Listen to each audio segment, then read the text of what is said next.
لا حول ولا قوة الا باللہ العلی العظیم حسبنا اللہ ونعم الوکیل نعم المولا ونعم النصیر بسم اللہ الرحمن الرحیم الحمد للہ الذی جعل الحمد مفتاحا لذکرہ وسببا للمزید من فضلہ ودلیلا علی اعلائہ وعظمتہ والصلاة والسلام علی نبیہ وصفیہ وحبیبہ وخیارتہ وحافظ سرہ ومبلغ رسالاتہ ثم الصلاة والسلام والتحیۃ والاکرام علی النبی الأمی المکی المدنی القرشی الحاشمی المطلبی مولانا و مولا الکونین رسول الثقلین محبوب رب المشرقین والمغربین وسیلتنا فی الدارین جد الحسن والحسین العبد المعید والرسول المسدد المحمود الاحمد والمصطفى الامجد الذي سمي في السماء بأحمد وفي الأراضين بأبي الزهراء والقاسم محمد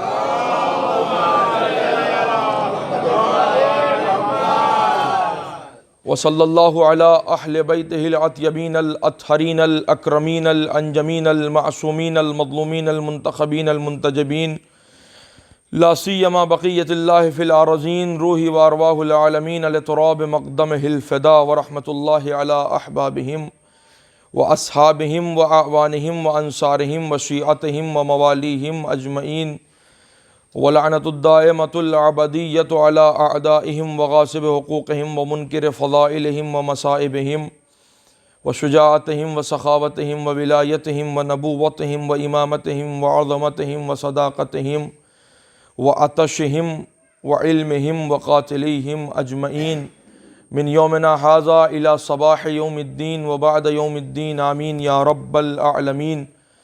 أما بعد فقد قال الله تبارك وتعالى في محكم بيانه ومتقن خطابه وقوله أحسن بسم الله الرحمن الرحيم نحن قدرنا بينكم الموت وما نحن بمسبوقين.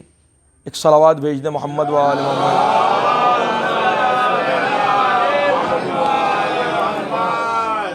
مجلس کی قبولیت کے لیے جس مرحوم کے لیے مجلس اعظہ منعقد ہوئی ہے ان کے درجات کی بلندی کے لیے، ان کی مغفرت کے لیے، ان کے مراحل آخرت کی آسانی کے لیے، انہیں اعلیٰ علیین کے ہمراہ محسوب و محشور ہونے کے لیے، ان کے تمام لواحقین اور پسماندگان کی تسلی و تشفی کے لیے، جملہ شرکائے مجلس کی توفیقات خیر میں اضافے کے لیے، ہمیں ہماری زندگی کے تمام نیک مقاصد میں کامیابی کے لیے، ہمارے بچوں کے نیک مستقبل کے لیے، پرچم اسلام کی سربلندی کے لیے، پرچم کفر و نفاق کے سرنگو ہونے کے لیے، مراجع اعظام کی صحت و سلامتی کے لیے، علماء کرام کی صحت و سلامتی کے لیے، خصوصاً ہماری دعاؤں میں جن دعاؤں کو اولویت حاصل ہے، ہمارے وقت کے امام کے ظہور کے تعجیل کے لیے، ہم سب کو ان کے اعوان و انصار میں شمار ہونے کے لیے، اور ہمارے امام کو ہم سے راضی و خوشنود ہونے کے لیے عظمت محمد و آل محمد پر بلند ترین صلوات ارشاد فرمائیں.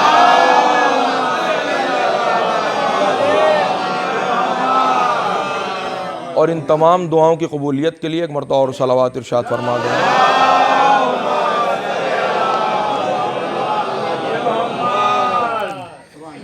عزیزان گرامی، بزرگان محترم، میں پہلی مرتبہ آپ کی اس بستی میں حاضر ہوا ہوں، لیکن جنہوں نے مجھے سنا ہے، جو مجلسیں سنتے ہیں، وہ جانتے ہیں کہ انداز گفتگو یہ ہوتا ہے کہ ایک موضوع کے اوپر مجلس خطاب کی جاتی ہے اور اپنے موضوع کو قرآن مجید کی آیات، احادیث معصومین اور میرے موضوع کے مطابق جو معصومین کی زندگی میں رونما ہونے والے واقعات ہیں یا تاریخ میں، ان سے مدد لی جاتی ہے اور مجلس کو پائے تکمیل تک پہنچا دیا جاتا ہے. یہ نہیں ہوتا ہے مارو گھٹنا اور پھوٹے سر، لہذا جو بھی بات ہوگی وہ قرآن مجید کی آیات، احادیث معصومین اور معصومین کی زندگی یا انبیاء کی زندگی میں میرے موضوع کے مطابق جو واقعات گزرے ہوں گے انہیں آپ کے سامنے پیش کروں گا. امید ہے کہ آپ اسے قبول فرمائیں گے. ایک صلوات بھیج دیں محمد وعلیہ. چونکہ ایصال ثواب کی مجلس ہے اور عموماً اسی طریقے کے موضوعات کو انتخاب کیا جاتا ہے. میں پہلی دفعہ آیا تھا، بہت ساری موضوعات پر آپ کے سامنے گفتگو ہو سکتی تھی، مگر ہم نے وہ موضوع انتخاب کیا کہ شاید ہم زندگی میں انہی موقعوں کے اوپر اس بات کی طرف متوجہ بھی ہوتے ہیں جب کسی کے 40ویں کی یا کسی کے ایصال ثواب کی مجلس ہوتی ہے۔ پروردگار عالم قرآن مجید میں ارشاد فرما رہا ہے کہ نحن قدرنا بینکم الموت وما نحن بمسبوقین، کہ ہمیں نے تمہارے درمیان زندگی کو بھی رکھا ہے اور ہمیں نے تمہاری تقدیروں میں موت کو بھی قرار دیا ہے۔ یعنی ہم نے زندگی بھی بنائی ہے اور ہم نے موت بھی بنائی ہے، اور ہم نے تمہاری قسمت میں جہاں حیات جیسی نعمت رکھی ہے وہیں ہم نے تمہاری قسمت میں موت کو بھی تقدیر فرمایا ہے۔ یعنی اللہ تبارک و تعالیٰ نے قرآن مجید میں ارشاد فرمایا ہے کہ دیکھو ہم نے تمہیں بہت ساری نعمتیں دی ہیں۔ قرآن میں اس کا ذکر بھی کیا ہے کہ وَإِن تَعُدُّوا نِعْمَتَ اللَّهِ لَا تُحْصُوهَا، اتنی نعمتیں ہم نے تمہیں دی ہیں کہ اگر تم انہیں بیٹھ کر حساب لگاؤ گے اور انہیں جوڑو گے تو تم ہماری نعمتوں کو شمار نہیں کر سکتے ہو، اتنی نعمتیں ہم نے تمہیں دی ہیں۔ قرآن کہہ رہا ہے وَإِن تَعُدُّوا نِعْمَتَ اللَّهِ لَا تُحْصُوهَا، اتنی نعمتیں ہم نے اپنے بندے کو دی ہیں، کوئی تمہید کی اس وقت گنجائش بھی نہیں ہے، لہذا میں اصل گفتگو آپ کے سامنے فرما رہا ہوں کہ اللہ کہہ رہا ہے ہم نے اتنی نعمتیں دی ہیں کہ جس کا تم حساب لگانے بھی بیٹھو تو تم حساب نہیں لگا سکتے ہو۔ انہی بے حساب نعمتوں میں سے ایک نعمت جسے تمہارا ماں اور تمہارا باپ کہا جاتا ہے، یعنی یہ ماں باپ جیسی نعمت ہم نے تمہیں عطا فرمائی ہے۔ مگر آپ دیکھیں اللہ نے کہا ہے کہ ہر نعمت سے استفادہ کرنے کا اور ہر نعمت کو استعمال کرنے کا زمانہ محدود ہے۔ متاعًا الی حین، یعنی جو بھی نعمت ہم تمہیں دے رہے ہیں وہ ایک مدت معلوم کے بعد ہم تم سے واپس لے لیں گے۔ اگر باپ جیسی نعمت ہم نے تمہیں دی ہے تو ایک مدت معلوم تک، ایک وقت وہ آئے گا کہ جب تمہارا باپ تم سے کہتا تھا کہ اس سے پہلے کہ ہم تمہارے درمیان سے چلے جائیں وہ نصیحتیں کہ جو ہم تمہیں فرماتے ہیں ان کے اوپر عمل کرو تاکہ تمہاری زندگی بھی بہتر ہو سکے اور تمہاری آخرت بھی سنور سکے۔ یاد رکھیے جب انسان زندگی میں باپ کے متوجہ نہیں ہوتا ہے، مگر جب وہ نعمت جسے باپ کہا جاتا ہے انسان کے سامنے سے رخصت ہو جاتا ہے تو انسان اس نعمت کی طرف متوجہ ہوتا ہے جو اللہ کی بڑی نعمتوں میں سے ایک نعمت ہے جسے باپ کہا جاتا ہے۔ یعنی آپ دیکھیں اللہ یعنی عبد اور معبود کے درمیان رابطہ نہ ہو پاتا اگر اللہ درمیان میں آپ کے باپ کو نہ رکھتا، ہمارے باپ کو نہ رکھتا۔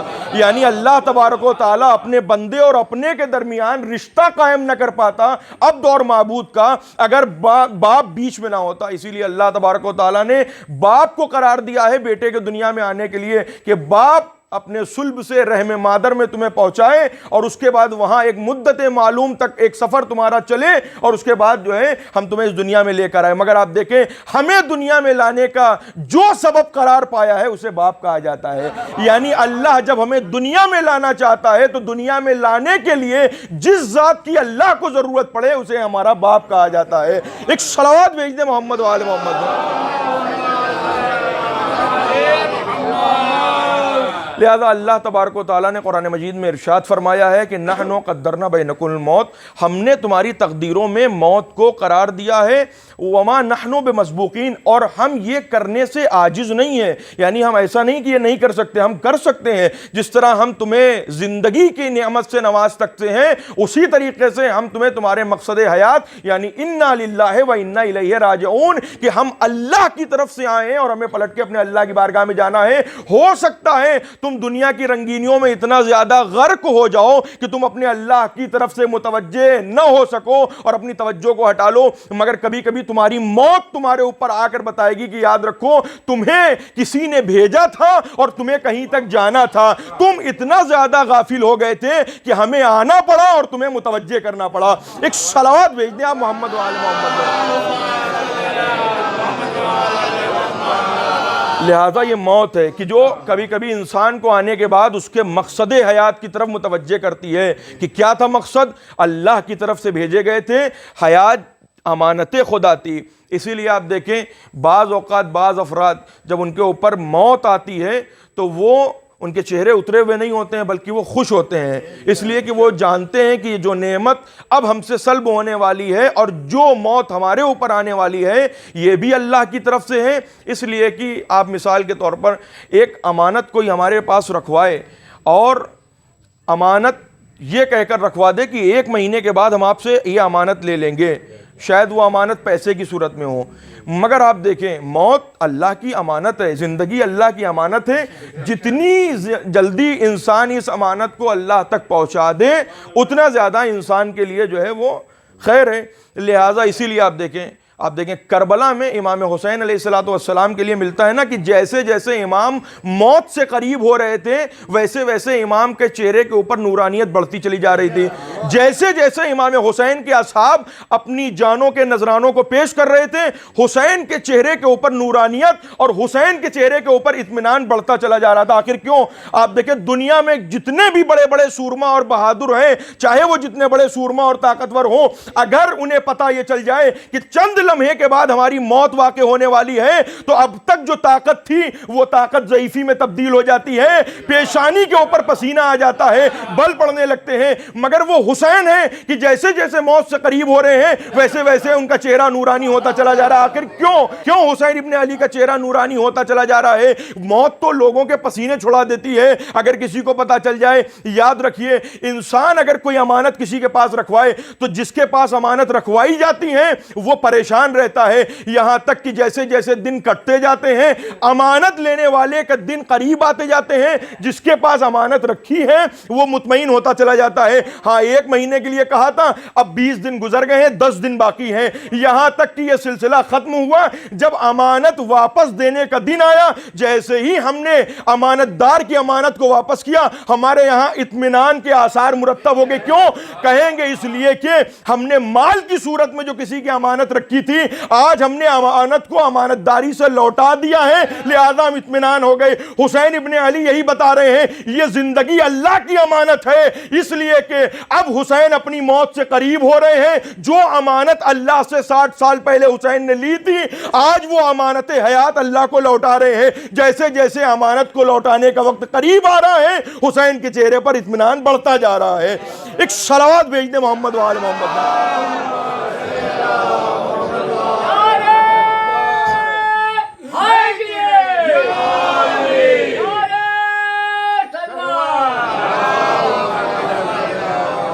موت، اللہ تبارک و تعالیٰ نے ارشاد فرمایا قرآن مجید میں مختلف مقامات کے اوپر انسان کو اس کی موت کی طرف متوجہ کیا ہے. ایک جگہ بہت مشہور آپ سب سنتے رہتے ہیں، کل نفس ذائقۃ الموت ثم الینا ترجعون. ہر نفس کو موت کا مزہ چکھنا ہے اور پھر اسے پلٹ کر ہماری بارگاہ میں واپس آنا ہے.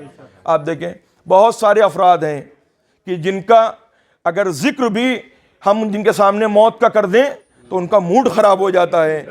اگر ہم کلمہ استرجا جسے انا للہ پڑھ دیتے ہیں تو کہتے ہیں آپ یہ کس موقع کے اوپر پڑھ رہے ہیں، یہ تو کسی کے موت کے اوپر پڑھا جاتا ہے. مگر نہیں، معصومین کی تعلیمات میں یہ ہے کہ ہر وقت اپنی موت کو یاد کرو، تاکہ اس لیے کہ جب تک تمہارے ذہن میں تمہاری موت رہے گی تب تک تم گناہان کبیرہ اور صغیرہ سے بچے رہو گے. جب جب تم کسی گناہ کی طرف اپنے ہاتھ کو آگے بڑھاؤ گے تو تمہیں تمہاری موت متوجہ کرے گی. یاد رکھو، گناہ تو کر رہے ہو مگر تمہیں پلٹ کر تمہارے اللہ کی بارگاہ میں جانا بھی ہے اور اپنی زندگی کا حساب بھی دینا ہے. لہذا موت ہے جو انسان کو گناہوں سے بچاتی ہے. آپ دیکھیں ہمارے درمیان کتنے ایسے افراد ہیں کہ جو دن بھر اپنی موت کو یاد کرتے ہیں کہ ہاں یہ زندگی اللہ کی امانت ہے، پلٹ کر اللہ کی بارگاہ میں جانا کوئی نہیں یاد کرتا ہے.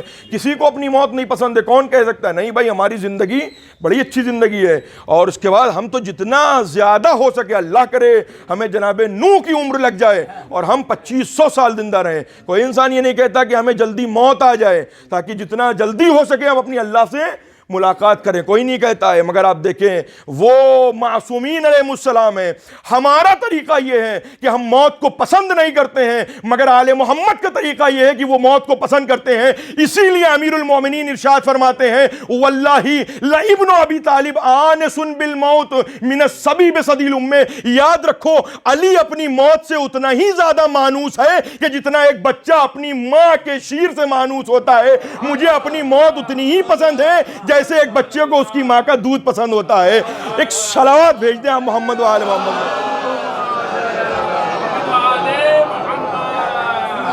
کیا ہمارا طریقہ وہ طریقہ جو آل محمد کا؟ امیر المومنین کہہ رہے ہیں کہ علی ابن ابی طالب اپنی موت سے اتنا ہی زیادہ مانوس ہے کہ جتنا زیادہ ایک بچہ اپنے ماں کی شیر سے مانوس ہوا کرتا ہے. مجھے تو میری موت اتنی پسند ہے. اسی لیے تو یہ آل محمد کے گھرانے کے جوان ہیں. کیا آج ہمارے جوان ہیں ایسے کہ جو اپنے اللہ کی طرف متوجہ ہیں اور چاہ رہے ہیں کہ ہاں چاہے موت, ہمارے اعمال ایسے ہیں کہ چاہے ہم موت پہ جا پڑیں یا موت ہم پہ آ پڑے, مگر آپ دیکھیں وہ آل محمد کے بچے ہیں, موت کو ہر وقت یاد کیے ہوئے ہیں. حسین جا رہے ہیں کربلا کی طرف, ایک مرتبہ سو جاتے ہیں راستے میں, ایسے ہی عالم رویا میں دیکھتے ہیں اور خواب سے بیدار ہوتے ہیں, انا للہ پڑھتے ہیں. جناب علی اکبر پوچھتے ہیں بابا یہ اس وقت کلمہ استرجاع انا للہ پڑھنے کا کیا مطلب؟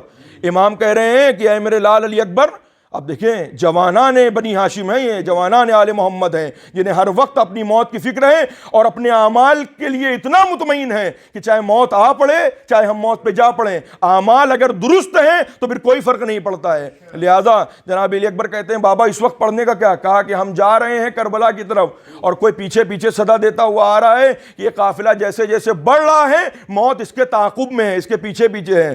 تو جناب علی اکبر کہتے ہیں یا بتا السنا علی الحق, کیا ہم حق کے اوپر نہیں ہیں؟ امام کہتے ہیں بیٹا اگر ہم حق کے اوپر نہ ہوں گے تو کون ہوگا؟ ہم ہی تو وہ ہیں جو حق کے پرچمدار ہیں, ہم ہی تو وہ ہیں کہ جنہوں نے دنیا میں حق کے پرچم کو بلند کیا ہے. جناب علی اکبر تاریخی جملہ کہتے ہیں کاش وہ تمام جوان جو جناب علی اکبر کے چاہنے والے ہیں اور ان کی اتباع کرنے والے, ان کا بھی جواب یہی ہو جائے. جناب علی اکبر کہتے ہیں بابا اگر ہم حق کے اوپر زندگی گزار رہے ہیں تو چاہے موت ہم پہ آ پڑے چاہے ہم موت پہ جا پڑے کوئی فرق نہیں پڑتا ہے. ایک صلوات بھیج دیں آپ محمد وآل محمد میں. اللہ تبارک و تعالیٰ قرآن مجید میں ارشاد فرما رہا ہے اگر تم سچے ہو. سورہ جمعہ آپ ہر ہفتے پڑھتے ہیں, نماز جمعہ, اس میں آپ پڑھتے ہیں, مولوی حضرات اس آیت کو بھی پڑھتے ہیں علماء جب سورہ جمعہ پڑھاتے ہیں, کیا قل ان الموت الذی تفرون منہ فانہ ملاقیکم, ان لوگوں سے کہہ دیجئے اے میرے حبیب کہ جتنا زیادہ یہ موت سے بھاگیں گے موت اتنا زیادہ ان کا پیچھا کر کے رہے گی یہاں تک کہ موت انہیں اپنے چنگل میں لے کر رہے گی. پھر اس سے پہلی والی آیت میں اللہ ارشاد فرما رہا ہے فَتَمَنَّوْا الْمَوْتِ إِن كُنتُمْ صَادِقِينَ, یعنی اللہ سچوں کی پہچان ہی یہ بتا رہا ہے کہ ہماری نگاہ میں سچے وہی ہوتے ہیں کہ جو ہر لمحہ اپنی موت کو یاد کرتے ہیں. فَتَمَنَّوْا الْمَوْتِ إِن كُنتُمْ صَادِقِينَ, اگر تم سچے ہو تو پھر تم ہر لمحہ اپنی موت کو یاد کیوں نہیں کرتے ہو؟ سچے ہو تو موت کو یاد کرو اور یاد رکھو کہ چاہے جہاں بھاگ جاؤ مگر موت تو تم تک آ کر رہے گی, اور یہ حیات کی نعمت متاعن الہین ایک مدت معلوم تک ہے. ایک وقت وہ آئے گا جب یہ نعمت حیات تم سے سلب کر لی جائے گی اور اس کے بعد تمہیں اللہ کی بارگاہ میں آنا ہے, اور اس کے بعد پھر تمہیں اللہ کی بارگاہ میں جیسے اعمال کر کے آؤ گے وَمَن يَعْمَلْ مِثْقَالَ ذَرَّةٍ خَيْرًا يَرَهُ وَمَن يَعْمَلْ مِثْقَالَ ذَرَّةٍ شَرًّا يَرَهُ, اگر ذرہ برابر خیر بھی کیے ہوئے ہوگے تو وہ بھی تم اللہ کے ہاں دیکھو گے, اور اگر ذرہ برابر تم نے شر بھی دنیا میں پھیلایا ہوگا تو وہ بھی تم اللہ کی بارگاہ میں دیکھو گے. ایک صلوات بھیج دیں آپ محمد و آل محمد. اور پھر اللہ ارشاد فرما رہا ہے ما تدری نفس بأی ارض تموت وماذا تکسب غدا, کسی بھی ذی روح کو کسی بھی انسان کو یہ پتہ نہیں ہے کہ اسے کس سرزمین کے اوپر موت آنے والی ہے. قرآن کہہ رہا ہے ما تدری نفس بأی ارض تموت وماذا تکسب غدا, کسی بھی انسان کو اپنے مستقبل کے بارے میں نہیں پتا ہے کہ اسے کس سرزمین کے اوپر موت آئے گی, وَمَاذَا تَكْسِبُ غَدًا, اور وہ کیا کل کرنے والا ہے. اس کے بعد اللہ ارشاد فرماتا ہے اَيْنَمَا تَكُونُوا يُدْرِكْكُمُ الْمَوْتُ وَلَوْ كُنْتُمْ فِي بُرُوجٍ مُشَيَّدَةٍ, یاد رکھو موت تو تم تک آ کر رہے گی چاہے تم سیسا پلائی ہوئی دیوار کے اندر بھی جا کر پناہ لے لو, موت وہاں بھی تمہیں ڈھونڈتی ہوئی چلی آئے گی اور ہماری بارگاہ میں لا کر پیش کر دے گی. قرآن مجید میں اللہ تبارک و تعالیٰ ارشاد فرما رہا ہے سورہ ملک میں الذی خلق الموت والحیاۃ لِیَبْلُوَکُمْ أَیُّکُمْ أَحْسَنُ عَمَلًا, جہاں ہم نے تمہیں نعمت زندگی سے نوازا ہے وہیں ہم نے تمہیں نعمت موت بھی دی ہے. یعنی ایک وقت معلوم تک اس دنیا میں زندہ رہو گے اور اس کے بعد پھر ہم تمہیں موت جیسے امتحان میں مبتلا کریں گے تاکہ ہم یہ پرکھ سکیں کہ تم میں احسن عمل انجام دینے والا کون ہے, سب سے اچھا عمل انجام دینے والا کون ہے. اس کا مطلب یہ ہوا کہ موت تو انسان تک آ کر رہے گی. اور یاد رکھیے میں درمیان میں یہ حدیث پیش کر دوں, ہر انسان اپنی زندگی تک اپنے اعمال کا ذمہ دار ہے. اور اس کے بعد پھر وہ محتاج ہے اگر اچھی اولاد یا اچھے گھر والے چھوڑے ہیں کہ وہ ان تک جو ہے وہ نیک اعمال پہنچائیں. لہٰذا اس سے پہلے کہ انسان اپنے خانوادے کا محتاج ہو جائے نیکیوں کا، انسان کو چاہیے کہ وہ اپنی زندگی میں ہی نیکیاں کر کے چلا جائے. جتنا زیادہ خود سے نیکیاں کرے گا اتنا زیادہ اس کی آخرت کے لیے اچھا ہے. اس لیے کہ امیر المومنین ارشاد فرماتے ہیں کہ لیس الرجل لیس اتباع الرجل من الاجر بعد موتے، کہ کوئی بھی انسان، اس کا آسان سا میں ترجمہ کر دوں کہ کسی بھی انسان کے ثواب کا میٹر اس کی زندگی کے بعد چلتا نہیں ہے. یعنی ثواب کا میٹر اسی وقت تک چلے گا جب تک وہ زندہ ہے. یعنی جب تک ایک انسان زندہ ہے، امیر المومنین ارشاد فرما رہے ہیں کہ کوئی بھی انسان ثواب اسی وقت تک اپنی ذات پہ پہنچا سکتا ہے جب تک وہ زندہ ہے، مگر جیسے ہی وہ اس دنیا سے رخصت ہو گیا اب اس کے ثواب کا میٹر یا اس کے گناہوں کا میٹر بند کر دیا جائے گا. لیکن اب وہ اپنے یہاں تک اس بات کی صلاحیت نہیں رکھتا ہے کہ وہ ثواب کو پہنچا سکے. الا ثلاثہ خصال، مگر آپ دیکھیں کاش کہ ہم لوگ اپنی زندگی میں اس چیز کو احیا کریں اور یہ کام کر کے جائیں تاکہ ہمیں کسی کا محتاج اپنی زندگی کے بعد نہ ہونا پڑے. ہم کچھ ایسا کر کے جائیں کہ ہمارے مرنے کے بعد بھی ہمارا ثواب کا میٹر چلتا رہے اور اللہ ہمارے نام اعمال میں ثواب لکھتا رہے. امیر المومنین ارشاد فرماتے ہیں کہ کسی بھی انسان کا ثواب اسی وقت تک اس کے ساتھ رہتا ہے یا اس وقت تک وہ ثواب کما سکتا ہے جب تک وہ زندہ ہے. یہاں انسان کی زندگی اللہ نے واپس لی، وہاں اب وہ اس بات سے معذور ہے کہ وہ نیکی کر سکے یا کوئی بدی کر سکے. جو آپ نے نیکیاں زندگی میں کی وہ آپ کے داہنی طرف لکھ دی گئی، جو آپ نے برائیاں کی وہ آپ کی بائیں طرف لکھ دی گئی. الا ثلاثہ خصال، مگر تین ایسی چیزیں ہیں کہ جو انسان کے ثواب کے میٹر کو ہمیشہ ہمیشہ قیامت تک جاری رکھیں گی، اور جب تک قیامت نہ آئے گی انسان کے ثواب کا میٹر چلتا رہے گا. وہ تین چیزیں کیا ہیں؟ امیر المومنین ارشاد فرماتے ہیں پہلا کیا ہے؟ صدقۃ الجاریہ. ایک صدقہ جاریہ ہے کہ جو انسان کے مرنے کے بعد بھی انسان کے ثواب میں اضافہ کرتا رہتا ہے. صدقہ جاریہ کا کیا مطلب؟ اگر مسجد میں وضو کے لیے پانی نہیں ہے تو آپ نے پانی کی سبیل کر دی، اب اگر آپ اس دنیا سے رخصت بھی ہو گئے جب تک اس پانی سے نمازی وضو کرتے رہیں گے آپ کے ثواب کا میٹر چلتا رہے گا. ایک صلوات بھیج دیں آپ محمد و آل محمد. ایسا ہی ہے صدقہ جاریہ. اسی لیے اگر مسجد میں، امام بارگاہ میں، اسی طریقے سے جتنے بھی مقدس مقامات ہیں آپ کے معاشرے میں، آپ کی بستی میں، اگر کسی چیز کی ایسی ضرورت ہے کہ جو شرعی طور سے جائز بھی اور ثواب رکھتی ہے آپ نے اسے کر دیا، اب اگر آپ دنیا سے رخصت بھی ہو گئے جب تک وہ چلتا رہے گا صدقہ جاریہ جو آپ نے کیا تھا اس کا ثواب آپ کے نام اعمال میں آپ کے مرنے کے بعد بھی لکھا جاتا رہے گا. امام ارشاد فرماتے ہیں دوسری چیز کیا ہے؟ سنت الحسنہ. دوسری سنہ حسنہ ہے، یعنی کوئی نیک سنت، کوئی نیک رسم اگر آپ معاشرے میں رائج کر کے گئے ہیں جب تک وہ نیک سنت چلتی رہے گی تب تک اس نیک سنت کے کرنے والوں کی طرف سے ثواب آپ کے نام اعمال میں بڑھتا رہے گا. اور اسی طریقے سے کسی بدعت کو اگر انسان رائج کر کے دنیا میں گیا ہے تو جب تک وہ بدعت رائج رہے گی تب تک گناہوں کا میٹر چلتا رہے گا، چاہے آپ مر جائیں چاہے آپ زندہ ہوں. ایک صلوات بھیج دیں محمد و آل محمد پہ. اور تیسرا جو امام ارشاد فرماتے ہیں تیسرا کیا ہے؟ وہ یہی ہے جسے آل محمد علیہ السلام کے چاہنے والے اس دنیا میں رائج کرتے ہیں، ولد الصالح، نیک اولاد. اگر کوئی انسان اپنے پیچھے مرنے کے بعد نیک اولاد چھوڑ جائے تو جب تک یہ نیک اولاد زندہ رہے گی انسان کے مرنے کے بعد بھی اس کے نام اعمال میں ثواب لکھا جاتا رہے گا. یہ مجلس عزا مرحوم کے لیے برپا ہونا یہ نیک اولاد کے نیک ہونے کی دلیل نہیں ہے تو اور کیا ہے کہ مرنے والا چلا گیا اس کا نام اعمال بند ہو گیا، مگر نیک اولاد اپنے پیچھے چھوڑ کے گیا ہے، اچھے رشتہ دار چھوڑ کے گیا ہے، اسی لیے مجلس عزا کے ذریعے بھی اس کے نام اعمال میں ثواب پہنچ رہا ہے اور سنت حسنہ کے ذریعے بھی اس کے نام اعمال میں ثواب پہنچ رہا ہے. جب تک یہ نیک اولاد زندہ رہے گی اور اپنے مرحومین کے لیے مجلس عزا تلاوت قرآن اور دعائے مغفرت، نماز مغفرت پڑھتی رہے گی تب تک اس نیک اولاد کے ذریعے سے مرنے والے کو ثواب ملتا رہے گا. صلوات بر محمد و آل محمد.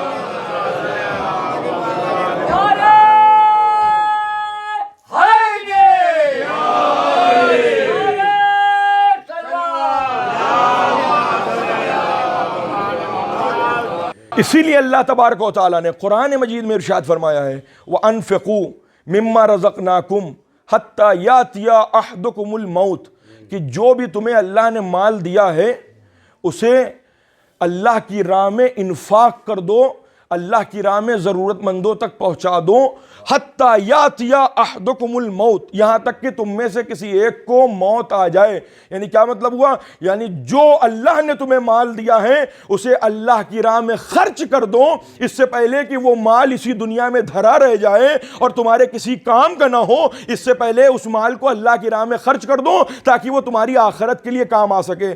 پیغمبر گرامی اسلام حضرت محمد مصطفیٰ صلی اللہ علیہ وآلہ وسلم،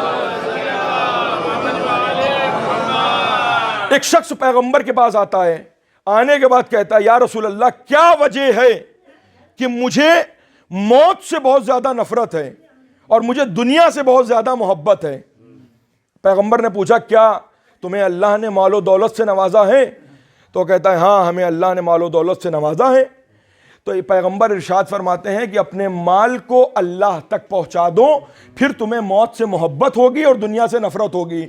اس لیے کہ تمہیں اللہ نے دولت سے نوازا ہے، تم دنیا میں رہ رہے ہو، تمہیں دنیا سے محبت ہے اور تمہیں موت سے نفرت ہے، لیکن جب اس کے برعکس ہو جائے گا الٹا، کہ جب تم اپنے مال کو اللہ تک پہنچا دو گے تو یاد رکھو تمہیں تمہاری موت سے محبت ہو جائے گی اور اس دنیا سے نفرت ہو جائے گی۔ اس نے کہا مگر یا رسول اللہ ہم دنیا میں رہنے کے بعد بھی اپنے مال کو اللہ تک کیسے پہنچائیں؟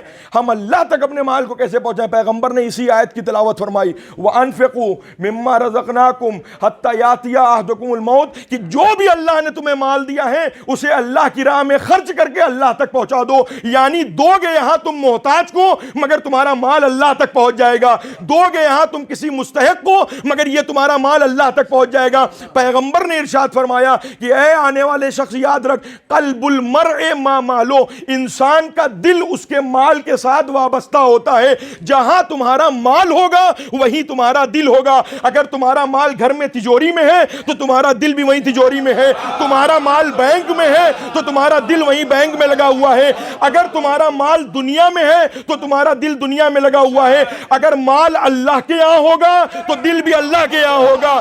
لہٰذا اپنے مال کو اللہ کے یہاں بھیج دو تو پھر تمہیں حیات سے نفرت ہوگی اور موت سے محبت ہو جائے گی۔ ایک صلوات بھیج دے محمد و آل محمد۔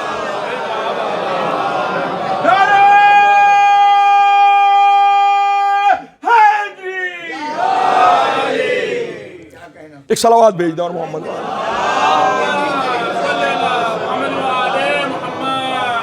جہاں دل ہوگا وہیں انسان کی محبت ہوگی، جہاں مال ہوگا وہیں انسان کی محبت ہوگی۔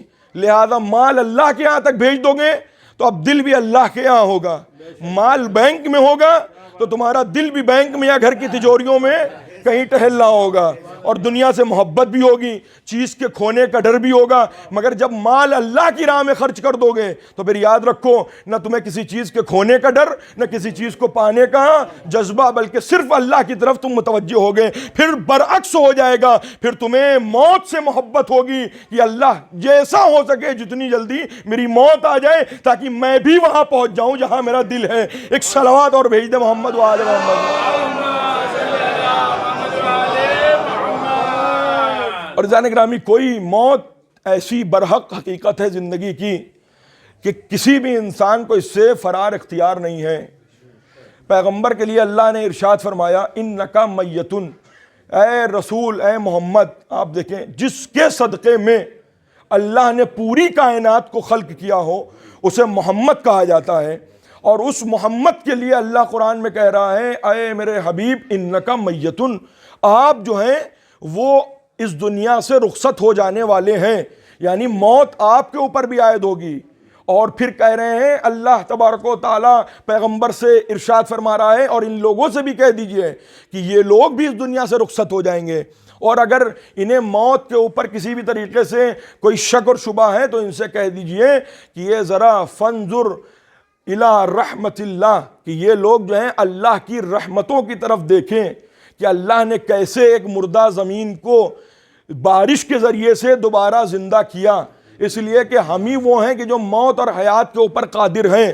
یاد رکھیے، جو انسان کسی چیز کو پہلے مرحلے میں بنانے کی صلاحیت رکھتا ہے وہ انسان اس چیز کو دوبارہ بھی بنا سکتا ہے۔ مثلاً کوئی انسان کسی عمارت کو بنانے کی اگر پہلی مرتبہ میدان سے اسے عمارت بنا سکتا ہے تو آپ اگر دوبارہ پوری عمارت کو گرا دیجئے تو جس انسان نے عمارت پہلی مرتبہ بنائی ہے اسے دوسری مرتبہ بھی یہ طاقت حاصل ہے کہ وہ دوبارہ اسی طریقے کی عمارت پھر بنا دے۔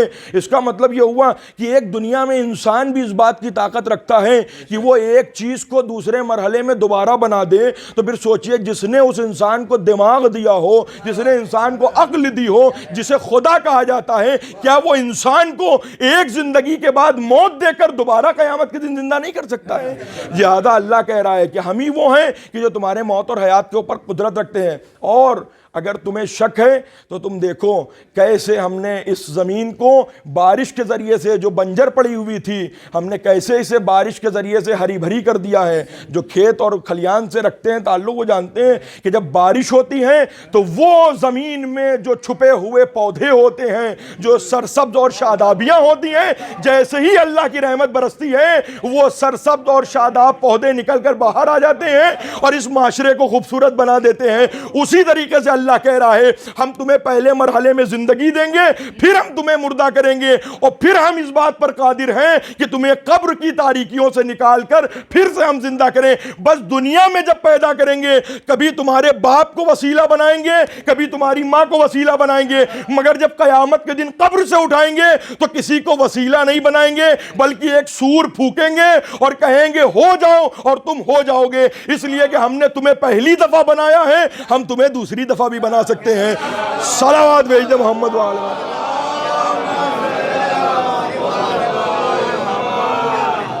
ارشاد ہوتا ہے، پیغمبر ان سے کہہ دیجئے کہ ایک صلوات بھیج دے محمد وعلیہ وسلم۔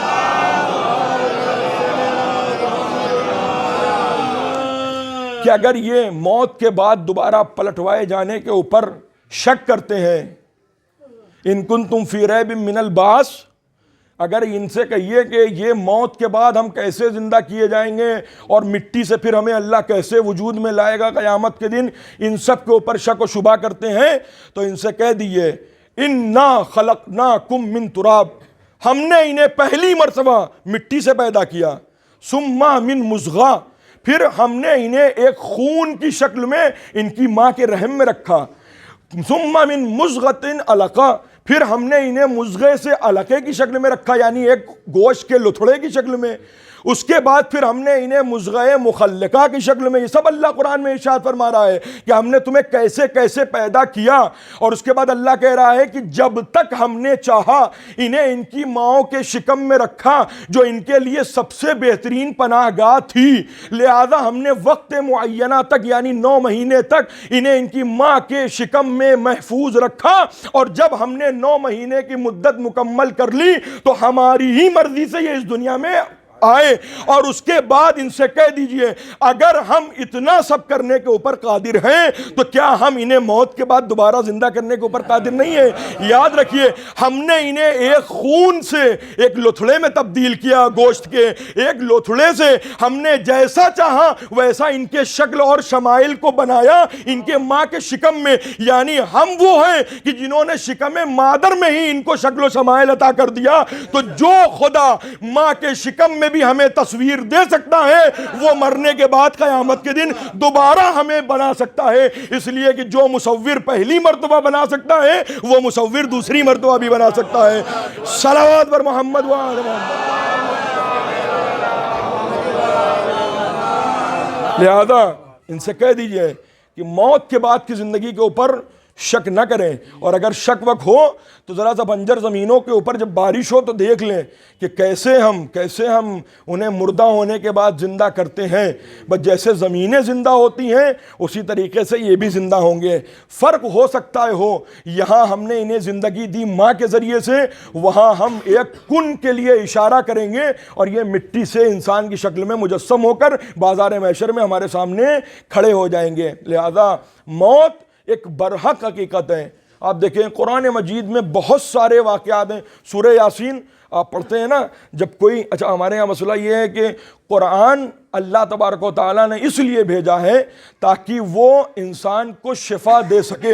اسی لیے اللہ نے کہا ہے نا کہ ہم نے اس قرآن کو باعث شفا بنایا ہے، باعث شفا بنایا ہے تاکہ یہ انسان کو شفا بخش سکے. مگر ہمارے یہاں سورہ یاسین کی تلاوت کس وقت ہوتی ہے؟ جب حالت احتضار میں مردہ ہوتا ہے. جلدی پڑھو سورہ یاسین تاکہ جتنی جلدی ہو سکے یہ اس دنیا سے رخصت ہو جائے. یعنی قرآن ہمیں زندگی بانٹنے کے لیے آیا ہے، مگر ہم قرآن کے ذریعے سے لوگوں تک موت بانٹ رہے ہیں. ایک صلوات بھیج دیں محمد وآل محمد. بہرحال آپ سورہ یاسین پڑھتے ہیں، اس میں سورہ یاسین میں ذکر ہوتا ہے کہ سوال کرنے والا پوچھتا ہے من یحیی العظام وہو رمیم، کون ان بوسیدہ ہڈیوں کو دوبارہ زندہ کرے گا جو کہ خاک میں تبدیل ہو چکی ہیں؟ تو اللہ تبارک و تعالیٰ کہتا ہے قل یحییہا، ان سے کہہ دو وہی زندہ کرے گا التی انشاء اول مرہ، کہ جس نے انہیں پہلے مرحلے میں بنایا تھا. اس لیے کہ جو پہلے مرحلے میں بنانے کی طاقت رکھتا ہے وہ بوسیدہ ہونے کے بعد دوبارہ بھی قدرت رکھتا ہے کہ انہیں دنیا میں بھیج سکے. اس لیے جب پوچھا گیا من یحیی العظام وہو رمیم، کون ان بوسیدہ ہڈیوں کو دوبارہ زندگی دے گا، کون ان ویران قبرستانوں کو دوبارہ آباد کرے گا، تو اللہ نے کہا وہی آباد کرے گا کہ جس نے پہلے مرتبہ اس دنیا کو آباد کیا تھا. اگر ہم آباد کرنے کے اوپر قادر ہیں تو یاد رکھو ہم ویران کرنے کے اوپر بھی قادر ہیں، اور اگر ہم ویران کرنے کے اوپر قادر ہیں تو ہم دوبارہ آباد کرنے کے اوپر بھی قادر ہیں. ایک صلوات بھیج دیں محمد.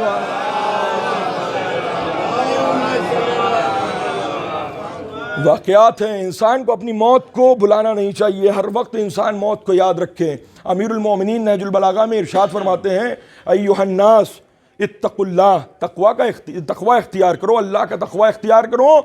اس لیے کہ الذی ان قلتم سمعا، اس لیے کہ جب تم کچھ کہتے ہو تو تمہارا اللہ سنتا ہے.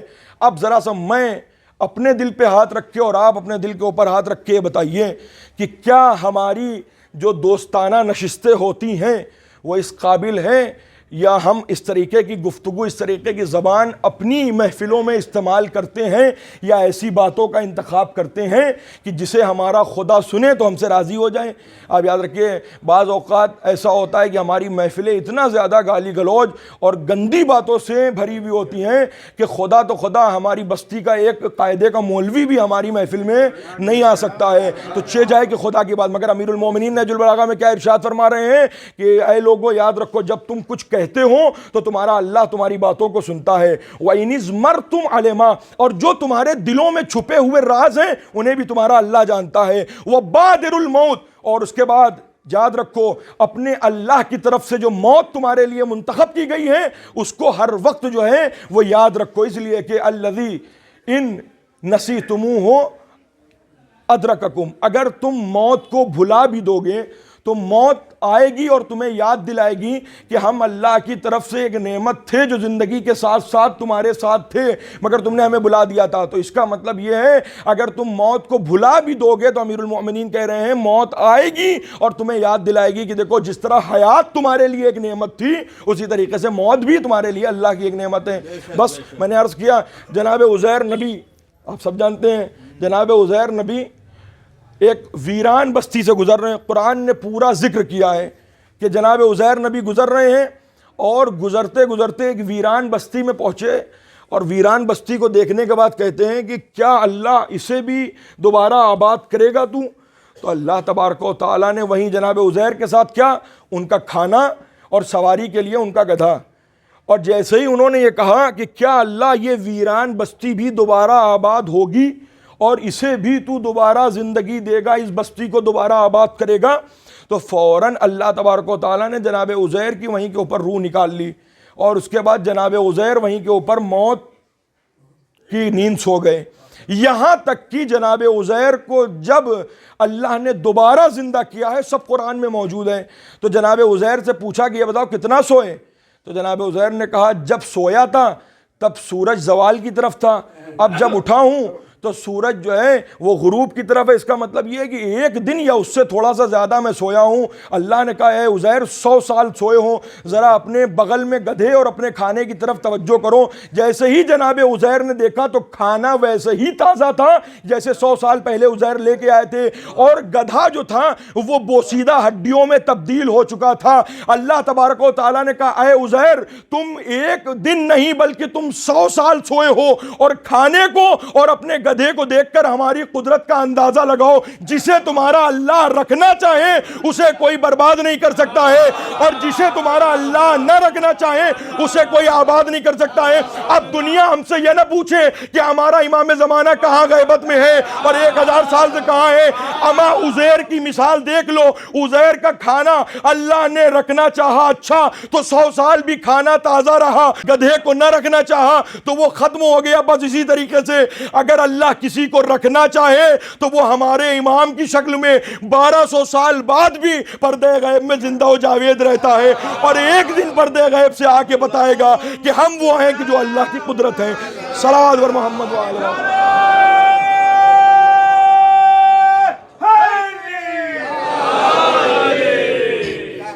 ایک صلوات بھیج دیں محمد.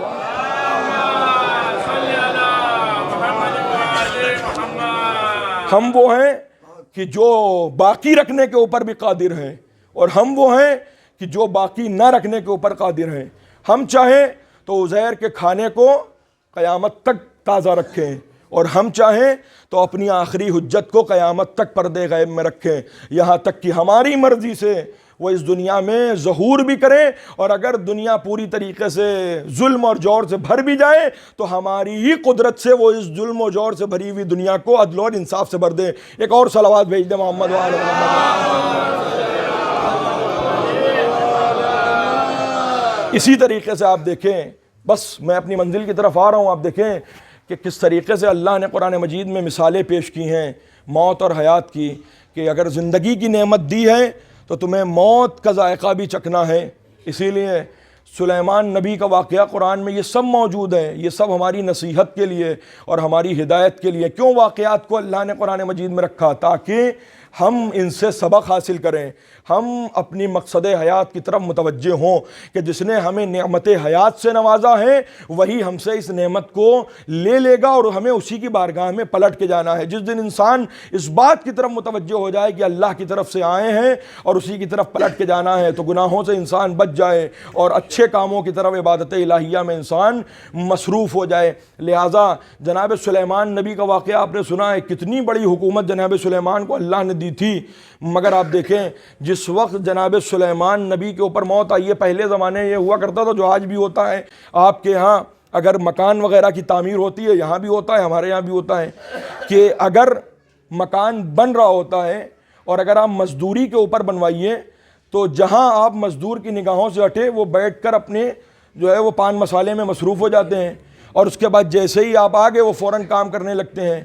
لیکن اگر آپ اسی کے برعکس ٹھیکے کے اوپر کام دے دیجئے تو اس کا مطلب یہ اب ہم ایک دم نو ٹینشن ہو گئے, چاہے ہم رہیں چاہے نہ رہیں کام اپنی تیزی سے چلتا رہے گا. تو یہ ہمارے یہاں بھی ہوتا ہے. جناب سلیمان بیت المقدس کی تعمیر کروا رہے تھے, جہاں جناب سلیمان چلے جاتے تھے وہاں سارے مزدور بیٹھ کر اپنی باتیں شروع کر دیتے تھے, بیت المقدس کی تعمیر رک جاتی تھی. آ جاتے تھے تو ڈر کے مارے کام کرنا شروع کر دیتے تھے. ایک مرتبہ جناب سلیمان بہت تیز غضبناک ہوئے اور ان کو غصہ جناب موسیٰ جناب سلیمان جیسے انبیاء کے لیے ملتا ہے بہت زیادہ غصے والے تھے.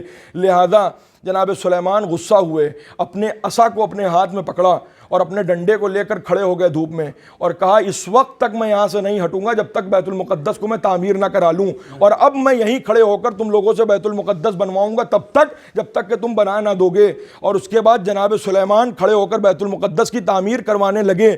اسی اثنا میں وہ آ گئے کہ جن کے آنے کے اوپر نہ کسی کو روک ہے اور نہ کوئی ان کو روک سکتا ہے, جسے حضرت ملک الموت کہا جاتا ہے. لہٰذا جناب ملک الموت جیسے ہی آئے اور اس کے بعد جناب سلیمان سے کہتے ہیں چلیے, کہتے ہیں کہاں جانا ہے؟ کہا وہیں جانا ہے جہاں سے آپ آئے تھے. اس کے بعد کہتے ہیں ارے بھائی ذرا سا مہلت دے دو, دھوپ میں کھڑے ہیں, چھائی میں چلے جائیں. کہا نہیں, چھائی میں جانے کی بھی اجازت نہیں ہے. کہا اچھا کھڑے ہیں کم سے کم بیٹھنے کی اجازت دے دو. ملک الموت کہتے ہیں نہیں, آپ کو بیٹھنے کی بھی اجازت نہیں ہے.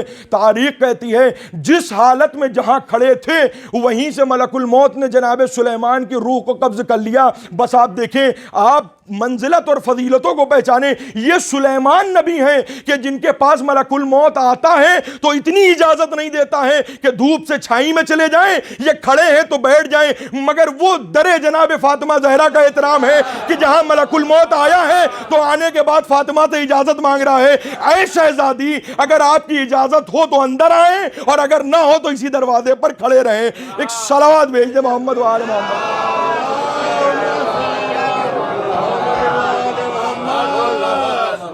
یہ ملک الموت اور یہ فضیلتیں ہیں, وہ سلیمان ہیں اور یہ فخر سلیمان ہے. وہاں اجازت مانگی نہیں جائے گی بلکہ ساتھ لے جایا جائے گا, اور یہاں تب تک اندر نہیں آیا جائے گا جب تک فاطمہ اجازت نہ دے دیں.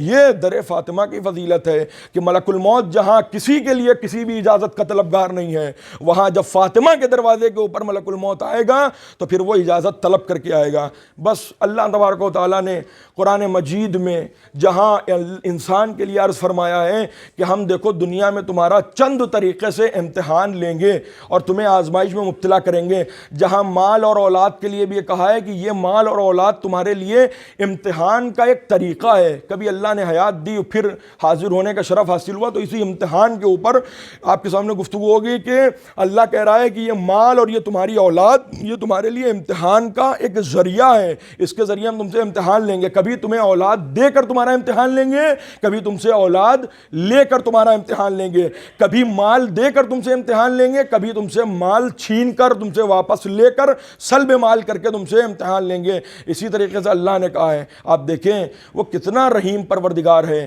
دنیا میں جب امتحانات ہوتے ہیں تو کیا کوئی امتحان کے پرچے آؤٹ کر دیتا ہے؟ نہیں. اگر امتحان کے سارے پرچے آؤٹ ہی ہو جائیں تو پھر ایگزام کس بات کا ہے؟ اور جہاں اس طریقے کی خبریں ہوتی ہیں وہاں ایگزام جو ہے وہ کینسل بھی ہو جایا کرتا ہے کہ جب پرچے ہی آؤٹ ہو گئے تو ایگزام کس بات کا. مگر وہ کتنا رحیم پروردگار ہے, وہ کہہ رہا ہے ہم تم سے امتحان لیں گے, مگر ہم کیسے کیسے اور کس کس طریقے سے امتحان لیں گے یہ بھی ہم تمہیں قرآن میں بتائے دے رہے ہیں. وَلَنَبْلُوَنَّكُمْ بِشَيْءٍ مِّنَ الْخَوْفِ وَالْجُوعِ وَنَقْصٍ مِّنَ الْأَمْوَالِ وَالْأَنفُسِ وَالثَّمَرَاتِ وَبَشِّرِ الصَّابِرِينَ کہ ہم کبھی تمہارا بھوک کے ذریعے امتحان لیں گے, کبھی پیاس کے ذریعے امتحان لیں گے, کبھی ہم تمہاری جان یعنی تمہاری موت کے ذریعے تمہارا امتحان لیں گے, کبھی ثمرات تمہاری اولاد کے ذریعے تمہارا امتحان لیں گے. اور اے میرے حبیب وَبَشِّرِ الصَّابِرِينَ اور وہ لوگ کہ جو صبر کرتے ہیں ہمارے امتحانوں کے اوپر انہیں یہ آپ ہماری طرف سے نصیحت و خوشخبری دے دیجئے. الذین اذا اصابتہم مصیبہ کہ جب ان کے اوپر کوئی مصیبتیں پڑتی ہیں قالو وہ فوراً یہ بول پڑتے ہیں انا للہ و انا الیہ راجعون کہ ہم اللہ کی طرف سے آئے ہیں اور ہمیں اللہ کی بارگاہ میں دوبارہ واپس جانا ہے. یہ امتحانات ختم ہو جائیں گے مگر ان امتحانات کے باوجود جو چیز ہمیں حاصل ہوگی اسے خوشنودی پروردگار کہا جاتا ہے, اسے اللہ کی رضا اور خوشنودی کہا جاتا ہے. بس آپ دیکھیں ہمارے یہاں بھی کسی کا امتحان ہوا ہے, کسی کے باپ کے ذریعے سے اس کا امتحان ہوا ہے, کسی کا باپ اس دنیا سے رخصت ہو گیا, کسی کا بھائی اس دنیا سے رخصت ہو گیا ہے, انہی کے اصالہ ثواب کی مجلس ہے. اللہ نے امتحان لیے ہیں مگر اللہ نے کہا ہے کہ جو لوگ ہمارے امتحانوں پر صبر کرتے ہیں تو ایسے لوگوں کو ہم بشارت یہ دیتے ہیں کہ ان کے لیے اللہ کی طرف سے صلوات بھی ہیں اور ان کے لیے اللہ کی طرف سے نعمتیں بھی ہیں اور اللہ کی طرف سے ایسے ہی لوگوں کے لیے ہدایت بھی ہے. قرآن اس بات کا گواہ ہے. آپ دیکھیں مگر دنیا میں ہمیں کوئی ایسا صابر نہ ملا کہ جس کا ایک پہر میں ان تمام طریقوں سے امتحان ہو گیا ہو. یعنی ہمیں کوئی ایسا نہ ملا کہ جس کا بھوک کے ذریعے بھی امتحان ہوا ہو, جس کا پیاس کے ذریعے بھی امتحان ہوا ہو, جس کا اولاد کے ذریعے بھی امتحان ہوا ہو, جس کا اپنی جان کے ذریعے بھی امتحان ہوا ہو. یعنی یہ 4-5 امتحان جو اللہ نے بتائے ہیں ہمیں دنیا میں کوئی نہیں ملا ایسا کہ جس کا ایک پہر میں یہ سب امتحان ہوا ہو سوائے اس مظلوم کے جسے مظلوم کربلا حسین کہا جاتا ہے. ایک پہر میں حسین کی پیاس کا بھی امتحان, حسین کی بھوک کا بھی امتحان, حسین کی اولاد کے ذریعے سے بھی حسین کا امتحان اور پھر آخر میں حسین کی جان کے ذریعے سے بھی حسین کا امتحان. ایک گھر کا ذمہ دار اس گھر سے رخصت ہو گیا ہے نا, جب کوئی گھر کا ذمہ دار اس گھر سے رخصت ہوتا ہے کسی گھر سے تو ہاں کمی تو بہت محسوس ہوتی ہے کہ بھلے بوڑھا ہو گیا تھا مگر یہ کہ موجود تھا, اس کی موجودگی ہمارے لیے سرپرستی بھی تھی اور اس کی موجودگی ہی جو ہے وہ ہمارے لیے دھارج بھی تھی. مگر سوچئے جب ایک سرپرست رخصت ہوا تو ہمیں اس بات کی تسلی ہے کہ ہاں ان کے بعد کوئی اور سرپرست ہیں ہمارے گھر میں ان سے چھوٹا, کہ جو ان سے چھوٹوں کا سرپرست ہے. مگر جب کربلا میں حسین رخصت آخر کے لیے آئے تو اب سوچئے زینب و ام کلثوم کے دل پہ کیا گزری ہوگی کہ جب حسین کے بعد ان کا کوئی سرپرست بچا ہی نہیں. ہاں زینب و ام کلثوم, رقیہ, سکینہ, فضہ, یہ سب اس وقت تک مطمئن تھی جب تک حسین زندہ تھے.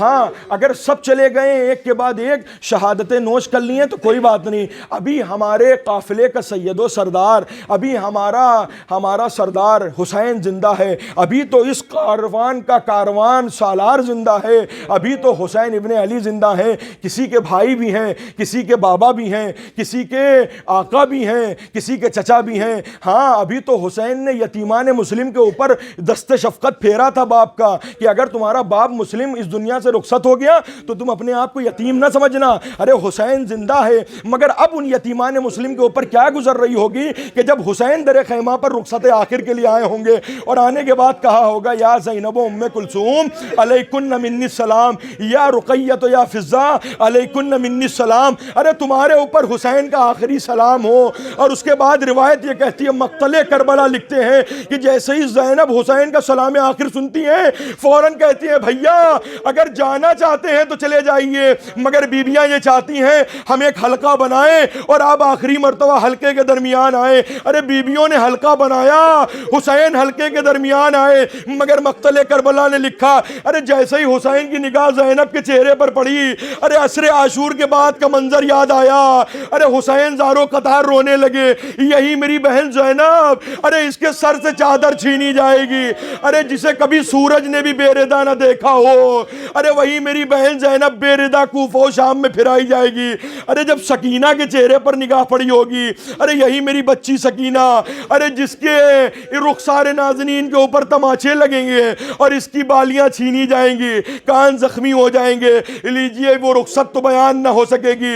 حسین نے حلقے کو توڑا, باہر نکلے, مقتل کربلا لکھتے ہیں حسین ایک خالی خیمے کی طرف گئے, ارے جسے اصحاب کا خیمہ کہتے ہیں. حسین نے خیمے کے پردے کو اٹھایا اور اٹھانے کے بعد حسرت سے کہا یا ابطال الصفا و یا فرسان الحیجہ مالی انادیکم فلا تجیبونی وعدوکم فلا تسمعونی, اے میرے بیشے شجاعت کے شیروں, اے میرے جاباز دلیروں, اے میرے اصحاب باوفا, ارے تمہیں کیا ہو گیا ہے؟ تمہارا مولا تمہیں آواز دے رہا ہے مگر تم اپنے مولا کی آواز پہ لبیک نہیں کہتے, اور میں تم سے سوال کر رہا ہوں مگر تم میرے سوالوں کا جواب نہیں دیتے. اجرکم اللہ. حسین نے اصحاب کو متوجہ کیا, عجب نہیں اصحاب نے بھی کہا ہوگا اے مولا, کٹی ہوئی گردنوں سے آواز آئی ہوں گی مولا, ارے موت نے مجبور کر دیا ہے, ورنہ اگر 70 مرتبہ بھی آپ کے لیے ہماری جان کا نذرانہ قبول کیا جائے تو ہم اپنی جانوں کا نذرانہ دینے کے لیے موجود ہیں. اجرکم اللہ. میں پوری رخصت تو نہ پڑھ سکوں گا, بس یہ منزل میں آپ کے سامنے اور بیان کر دوں. الغرض حسین آئے, اصحاب اپنے اسب باوفا کے پاس آنے کے بعد بڑی حسرت سے دیکھ رہے ہیں, نظر یمین و شمالا, حسین نے دائیں اور بائیں دیکھا, ارے کوئی نہیں ہے کہ جو اب حسین کو بڑھ کر سوار کرے. ارے بہن نے بڑھ کر حوصلہ دیا, اے حسین, ارے اگر علی اکبر نہیں ہے تو یہ زینب سوار کرے گی, اگر عباس نہیں ہے تو یہ زینب سوار کرے گی. حسین نے جیسے ہی آگے بڑھنا چاہا, ارے سکینہ نے رہوار کے سموں سے لپٹ کر رہوار کو روک لیا. حسین نیچے اترے, اجرکم اللہ. نیچے اترنے کے بعد سکینہ کو اپنی آغوش میں لیا. سکینہ نے کہا اے بابا اگر آپ جانا یہ چاہتے ہیں تو چلے جائیے, میں روکوں گا نہیں, مگر ہاں آخری میری شرطیں ہیں انہیں آپ پوری کر دیجئے, میری تمنائیں ہیں. بات تمام ہو گئی, مجلس ختم ہو گئی ہے. امام حسین کہتے ہیں میری بچی اب تیرا بابا تجھ سے رخصت ہو رہا ہے, ارے آخری وصیتیں اور آخری خواہشیں جو بھی ہیں وہ حسین سے بتا دیں. اے میرے بابا اگر ہو سکے تو مجھے مدینے واپس پہنچا دیجئے, ارے میں اپنے نانا کی قبر پہ جا کر ان لعینوں کی شکایت کروں گی. اے میری بچی, ارے اب یہ تو ممکن نہ ہے, اس لیے کہ تمہیں تو کوفہ و شام کے بازار میں دیار بدیار پھرایا جائے گا. اچھا بابا اگر یہ نہ پورا کر سکیں تو ذرا میری دوسری خواہش پوری کر دے. وہ کیا ہے؟ کہا مجھے ایک قطرہ آپ دے دیں. حسین نے کہا ہے سکینہ, ارے ابھی میں ٹھوکر مارتا ہوں زمین کربلا کو, ارے فوارہ ابھرے گا, مگر اے سکینہ ذرا انصاف سے بتاؤ, اگر تم سیراب ہو جاؤ گی تو قیامت کے دن اپنے بھیا علی اصغر کو کیا منہ دکھاؤ گی؟ ارے تم نے پانی پی لیا اور تمہارا چشمہ بھیا علی اصغر پیاسا رہ گیا، اے بابا پانی نہ مانگوں گی، بس آخری خواہش سن لیجئے، اے بابا اگر ہو سکے تو آخری مرتبہ مجھے اپنے سینے پر سلا لے۔ حسین جلتی ہوئی زمین پر لیٹ گئے، ارے بچی کو اپنے سینے پر لگا لیا، اے سکینہ آج آخری مرتبہ سو جاؤ، مگر آج سے ترتیب بدل جائے گی، علی اصغر ہمارے سینے پر سوئے گا اور تم اپنی پھوپھی زینب کے پاس سو جانا۔